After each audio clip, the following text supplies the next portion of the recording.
I don't know if we've ever seen a fighter against an excellent, unbeaten opponent like Gonzalez go through 6 rounds, landing 67% of his punches. But that's what De La Hoya has done, according to PunchStat computations. Against a fighter who, up to now, has been landing 25% of his, allowed his opponents to land 25%. Exactly. Now here you see De La Hoya with his glove open, but I think it's hard for the referee to see that all the time. Good overhand right. Good right hand by Gonzalez. The first one tonight, because De La Hoya started to play around a little too much. Sometimes, and he's turning his fighting into now, it's called trap fighting. You let the guy have a jab, you let him have a right to the body, and then the next time he tries either one, you go over top. And sometimes you can get caught into your own traps. Well, De La Hoya went a little left-hand happy in the last round, but obviously Gonzalez either was told or decided, I can throw right-hand counters over that. And he landed a big one. Well, when you're a trap fighter, you allow the guy to throw a punch, but you don't intend for him to have that much power at this stage of the fight. By a trap fighter, George, you mean like a baseball hitter looking for his pitch, just waiting for one particular pitch to knock out of the ballpark. That's right. But De La Hoya landed another good left hook in close. But it has to happen behind one shot that the guy has confidence in. Allow him to do something that he's comfortable in and then make him pay for it. Setting traps. Oh, good right-hand body shot and a left hook upstairs by De La Hoya. Just textbook stuff, as Larry has been pointing out.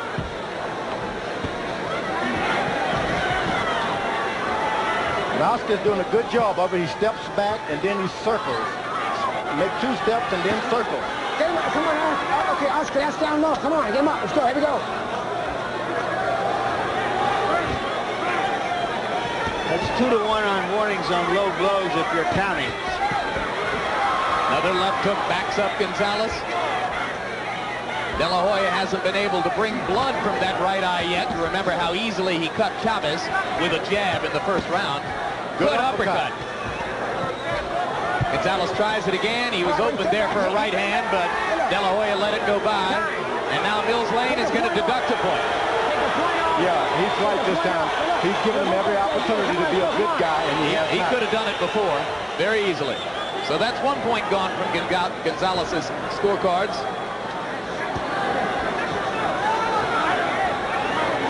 Sometimes when you want to work that left jab, you got to kind of put it to your waist a little bit just to draw the guy in. But you got to make sure that you're pretty alert to his right hand. Another flurry of power punches by De La Hoya. Another left hook inside, lands flush. Gonzalez comes back. But if there was any doubt about who won the round, Oscar settled it in the last 10 seconds.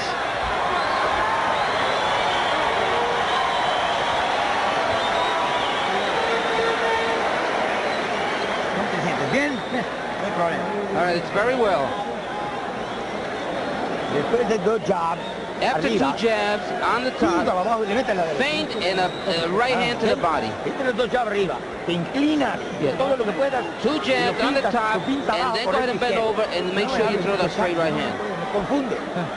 You're going to confuse him. 2 jabs arriba. Make sure the jabs are on top. Tú lo pintas y clava a la derecha. Recta.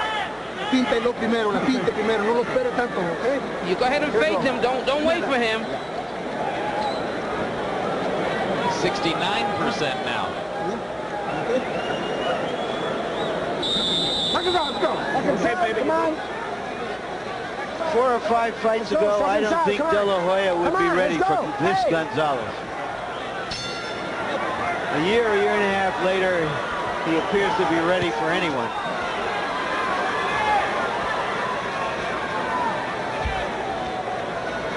Round 8 of the scheduled 12. De La Hoya's WBC Junior Welterweight Championship at stake. Harold Letterman, how do you have it so far? Jim, 69-63, 6 rounds to 1, Oscar De La Hoya. The only round I've given Gonzalez is the 3rd. He lost the point in the 7th round for rabbit punching, but that was just an accumulation of fouls. Mills Lane got tired of it, and he took that point for rabbit punching. Most of the time, Gonzalez was hitting low. I have the same score. Now, Oscar, once again, is taking a little breather. He's a sprinter. He throws power punches, and he throws them quick. And you got to take a break, and that's what he's doing. You know, because Oscar's got so much respect for Gonzalez, he's probably going to give him an unnecessarily unnecessary beating. If he had not such respect, he would have knocked him out already, but he figures I better save something no matter what. Well, I don't know. Gonzalez has taken so much, George. His chin is awfully good, obviously. But you don't mean that he's carrying him, George? No, not in the back of his mind. He's thinking, you know, I'm going to save something in case this guy comes back. So you're saying that Gonzalez has showed enough of him that he's not going to spend himself on one big, long rally. And if it's because of the respect factor. De La Hoya landing 2 more left hooks.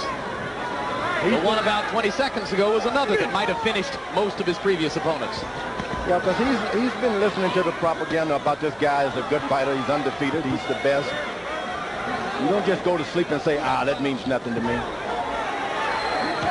De La Hoya is always kind of sparing with the right hand. He's never been a real frequent right hand puncher because he has so much confidence in his left jab and his left hook. But some observers are now suggesting to us at ringside that maybe Oscar's hand or shoulder is hurt because he's throwing the right so infrequently. Let's keep an eye on that, George. Of course, when you're this good with the left hand, you might just hold it back in reserve. Now he's dropping his hand to set those traps again, makes 2 steps back and circles around, and this guy seems to follow him right into the trap. Now he's throwing right hands. I think the right hand is fine. I think he's just doing so much damage with the left, he's sticking with it. Now he's step backs, he jabs, and then he fakes like he's going to throw a jab and doesn't tell him what may come, a left hook or a right hand. This round has been another boxing clinic for De La Hoya as Gonzalez has once again slowed the pace. And Miguel Angel is not doing any damage to Oscar, who is piling up points with the left jab and the left hook. Gonzalez's punches seemingly slowing down just a little bit, George.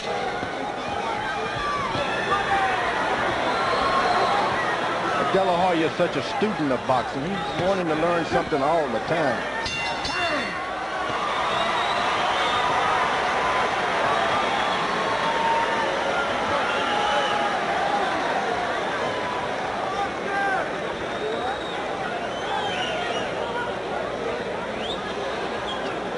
And there you see the great, the legendary Willie Pep, brought here because Jesus Rivera, the trainer of De La Hoya, has used him as a model for De La Hoya.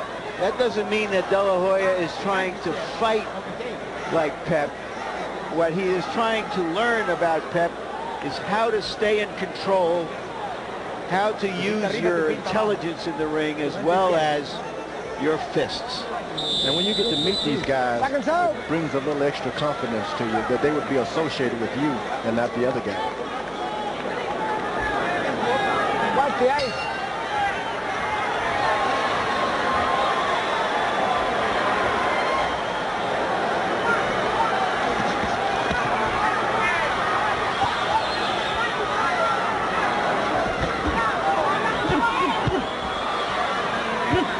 Believe me, De La Hoya has thrown his best shots early on, and he knows this guy's going to be around unless he catches him with a hard right hand. When he... Oscar De La Hoya has scored late knockouts before. He knocked out John Avila in the 9th, Jimmy Bredal in the 10th, so he's still thinking a knockout is possible as we get to the 9th of a scheduled 12. Miguel Angel Gonzalez, it would appear to our eyes, ought to be so far behind on points that he needs a knockout to have a chance to win the fight. And I think he's fighting like that. It goes back to what George said earlier. He's looking to set some kind of a trap to land a punch that can change the fight around. De La Hoya, it's like, I dare you to throw your right hand. Emmanuel Stewart was quoted now it's about time that the referee warns him about that hand, the left hand out there. You're right, Harold. It's time to get warning now. And also, you know, a welt is raised under De La Hoya's left eye. So apparently, Gonzalez has landed some of those rights. There's a slight welt by his right eye, I believe. Left eye. Left eye. And it would come from the right hand leads, which were Gonzalez's most effective punches in those moments when he's done well. And Gonzalez becoming the aggressor again, and his fans in the crowd rise to the occasion to try to build support for him. De La Hoya is dangerously dropping that left hand for whatever reason, I don't know. He's carrying it low. You got to bring it up to stop the shot. and you got to bring it up to throw the punch. So you need to just keep it up for a while. George, maybe he's tired from throwing it so much. No doubt about it. And that left eye is swelling pretty rapidly now for Oscar De La Hoya. So this is one of the bigger challenges that's ever faced him in the ring, as the left eye begins to swell and may conceivably affect his vision in the last 3 rounds of the bout.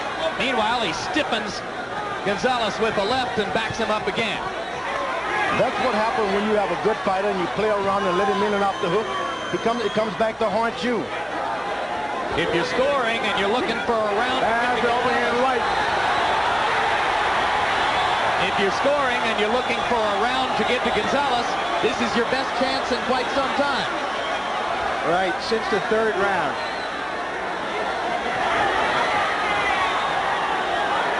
Gonzalez missing with that overhand right. De La Hoya cautious as round 9 comes to a close. Miguel Angel has chased him around the ring and been the aggressor in this round. And De La Hoya tries to finish with one big left hook, but misses by a fraction of an inch.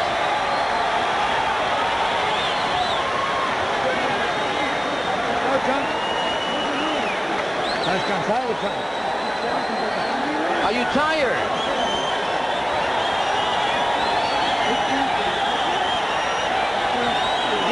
Don't worry about it. When Oscar goes out, you have to keep the glove closed, okay? Come and relax. Yeah, fuck off, okay? Se le va a rajar. He's gonna quit. He's gonna quit on you.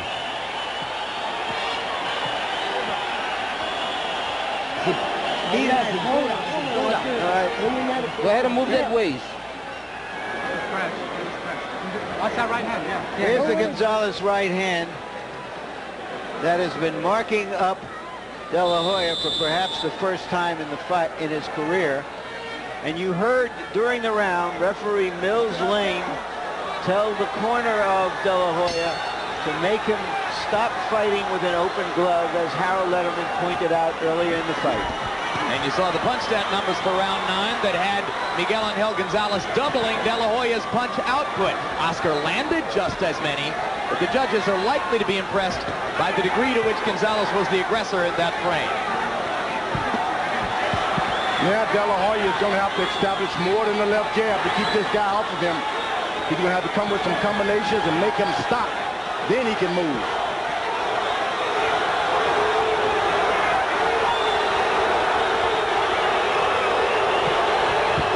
Part of the crowd beginning to boo as it appears De La Hoya is coasting and sitting on his lead. Either that or he's trying to trap Gonzalez, just like that.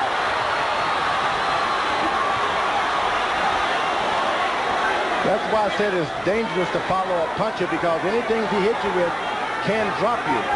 But when you follow him, you better have some punches on him at all times. It's an abundantly clear, George, that Oscar wants to land a big left hook and get that eye back to the dressing room. Gonzalez still working in there. De La Hoya being cautious, looking to land one big shot. All De La Hoya has to do is to pick his left hand up. Pick your left hand up, as Tony should tell him.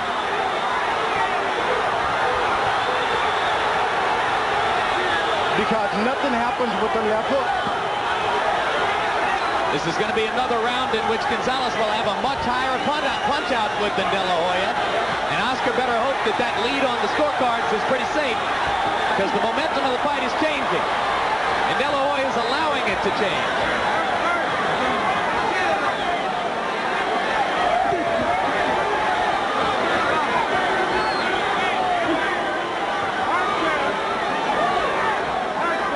Or maybe he's trying to impress Willie Pep, who once won a round without throwing a punch, right? Correct. But this is a fight you're going to have to throw a punch to win. Yeah. Not only throw a punch, but you're going to have to keep this guy off of you. He has a devastating right hand, Gonzalez does. You want to be careful not to play too cozy with the scorecards anywhere in the world, but a lot of people would say particularly here. Why do we think that De La Hoya is doing this?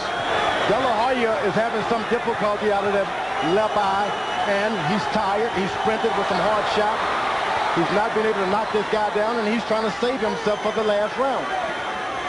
So even though he was landing that jackhammer jab, almost at will through most of the fight and winning the fight with it.